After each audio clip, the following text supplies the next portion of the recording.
হিন্দুদের কাছে মহাশিবরাত্রি একটি অত্যন্ত মর্যাদাপূর্ণ উৎসব। এটি ফাল্গুন মাসে পালিত হয়। ভগবান শিবের পূজা ও উদযাপনের জন্য এটি একটি বিশেষ দিন। মহাশিবরাত্রি নামের অর্থ ভগবান শিবের রাত। এই দিনে ভগবান শিবের প্রতি বিশ্বাসী লক্ষ লক্ষ মানুষ উপবাস, প্রার্থনা এবং আনন্দের সাথে এই দিনটি উদযাপন করে। আজকের আমি আমার ভিডিওর মাধ্যমে আপনাদের জানাবো মহাশিবরাত্রির তারিখ ও সময়। মহাশিবরাত্রির তাৎপর্য, মহাশিবরাত্রির উপবাস আচার অনুষ্ঠান, মহাশিবরাত্রি এবং শিবরাত্রির মধ্যে পার্থক্য। নমস্কার বন্ধুরা, কেমন আছেন আপনারা সবাই? আশা করছি সবাই খুব খুব খুব ভালো আছেন। আমিও কিন্তু খুব ভালো আছি।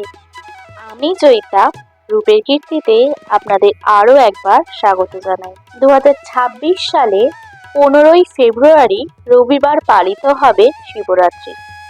এটি উত্তরপ্রদেশের প্রয়াগরাজে অনুষ্ঠিত বিশ্বের বৃহত্তম আধ্যাত্মিক সমাবেশগুলির মধ্যে একটি। মহাকুম্ভ মেলার শেষ দিনই হবে। যারা ভগবান শিবের অনুসারী তারা মহাশিবরাত্রি উৎসবের পুরো রাত জুড়ে তার আশীর্বাদ প্রার্থনা করার জন্যে বিশেষ প্রার্থনা ও আচার অনুষ্ঠান পালন করেন। পূজার বৃহত্তম সময়কে বলা হয় নিশীথকাল পূজার সময় এবং এটি 15ই ফেব্রুয়ারি রাত 12টা বেজে 9 মিনিট থেকে রাত 12টা বেজে 59 পর্যন্ত থাকবে।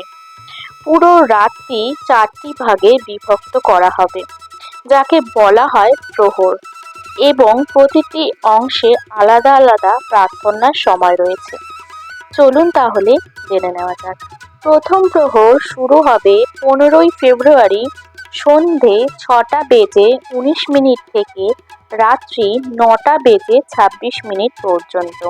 দ্বিতীয় প্রহর শুরু হবে 15ই ফেব্রুয়ারি রাত্রি 9টা বেজে 26 মিনিট থেকে 12টা বেজে 34 মিনিট পর্যন্ত। তৃতীয় প্রহর শুরু হবে 16ই ফেব্রুয়ারি রাত্রি 12টা বেজে 34 মিনিট থেকে 3টে বেজে 41 মিনিট পর্যন্ত।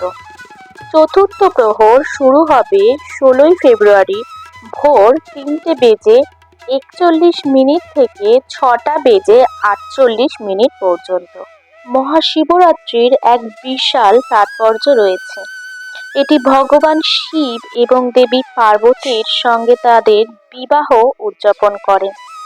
তার সাথে সম্পর্কিত আরও অনেক গুরুত্বপূর্ণ বিষয় রয়েছে।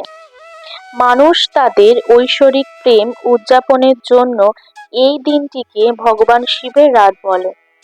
ভগবান শিব পুরুষের প্রতিনিধিত্ব করেন, যা মন বা চেতনা, এবং দেবী পার্বতী প্রকৃতির প্রতিনিধিত্ব করেন, যা প্রকৃতি।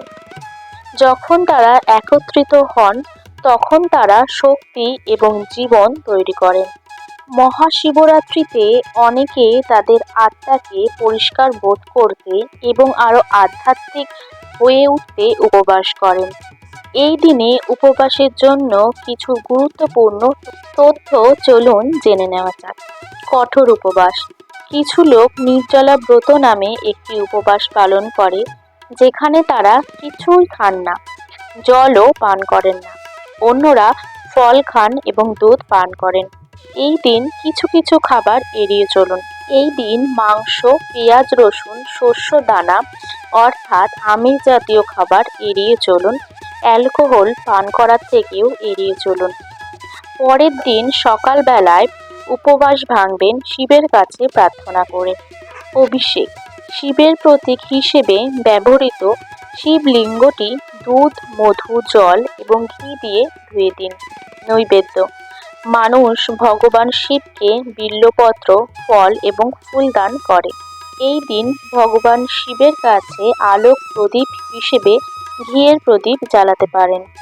ভগবান শিবের কাছে প্রার্থনা করার সময় ওম নমঃ শিবায় এই মন্ত্রটি জপ করুন বহুবার। অনেকেই আছেন যারা সারা রাত ধরে 4 প্রহরে ভগবান শিবের জন্য প্রার্থনা করেন এবং শিবকে দুধ ও গঙ্গার জল দিয়ে স্নান করান। কিছু কিছু জায়গায় ভগবান শিবকে উদযাপন করে একটি বড় শোভাযাত্রা বের হয়। অনেকেই ভগবান শিবের কাছাকাছি বোধ করার জন্যে, নিজের ওপর প্রতিফলন করার জন্যে ধ্যান ও যোগব্যায়াম করেন। এই দিন খাবার ও পোশাক দান করা এবং অভাবী মানুষদের সাহায্য করা খুবই শুভ এবং সৌভাগ্যের বিষয় বলে বিবেচিত হয়। প্রতি মাসের 14 তারিখ একটি বিশেষ দিন, যা শিবরাত্রি পালন করা হয়, যা মাসিক শিবরাত্রি বলা হয়। আর মহাশিবরাত্রি হলো ফাল্গুন মাসে কৃষ্ণপক্ষের 14তম তিথিতে পালিত হয়।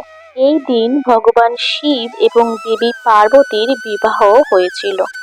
কেমন লাগলো শিবরাত্রি সংক্রান্ত আজকের আমার এই ভিডিওটি? ভালো লাগলে লাইক, শেয়ার, কমেন্ট করতে একদম ভুলবেন না। আর সাবস্ক্রাইব করে দিয়ে পাশের বেল আইকনটি অবশ্যই প্রেস করে দেবেন। তাহলে আমি যখন যখন ভিডিও ছাড়বো তখন আপনারা নোটিফিকেশন পেয়ে যাবেন। তাহলে আজকে আসি। ভালো থাকবেন, সুস্থ থাকবেন। নতুন একটি ব্লগে আপনাদের সাথে আবার আমার দেখা হবে। ধন্যবাদ।